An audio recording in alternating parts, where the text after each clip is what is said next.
Chers membres d'Église et chers amis, bonjour.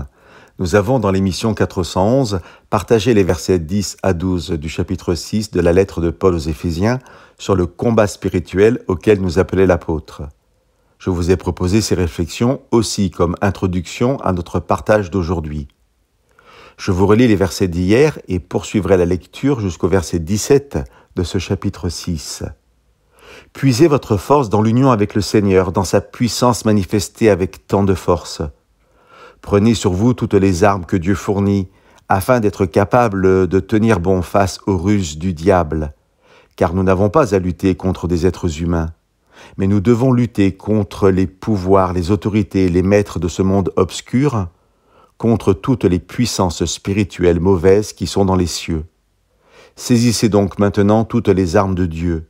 Ainsi, quand viendra le jour mauvais, vous aurez la force de résister. Après avoir combattu jusqu'à la fin, vous tiendrez encore fermement votre position. Tenez-vous donc prêts. Ayez la vérité comme ceinture autour de la taille. Portez la justice comme cuirasse. Mettez comme chaussure à vos pieds le zèle à annoncer la bonne nouvelle de la paix. Prenez toujours la foi comme bouclier. Il vous permettra d'éteindre toutes les flèches enflammées du mauvais. Et recevez le salut comme casque et la parole de Dieu comme épée donnée par l'Esprit Saint. Beaucoup de croyants connaissent ce passage comme parlant des armes du chrétien.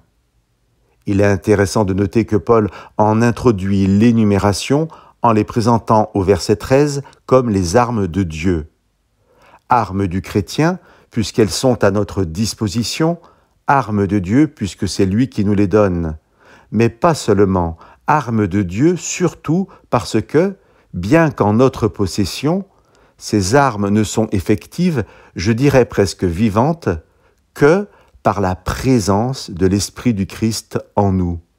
Chaque arme est liée à l'œuvre du salut réalisée en Jésus-Christ, et c'est le résultat de cette œuvre en nous qui rend ces armes agissantes.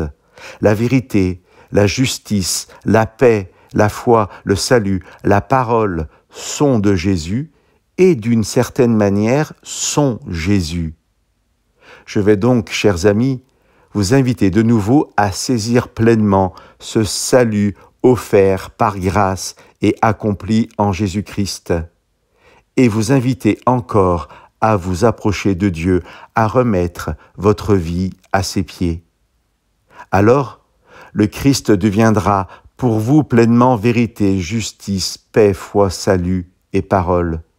Son esprit vous permettra de discerner sa volonté, de l'accomplir en faisant le bien et en rejetant le mal, et d'être, parfois sans que vous ne vous en rendiez compte, vainqueur en Jésus de puissance démoniaque.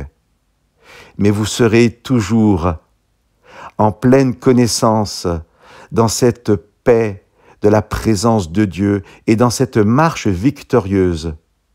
Et vous pourrez faire vôtre cette assurance que partage l'apôtre Paul au verset 37 du chapitre 8 de sa lettre aux Romains.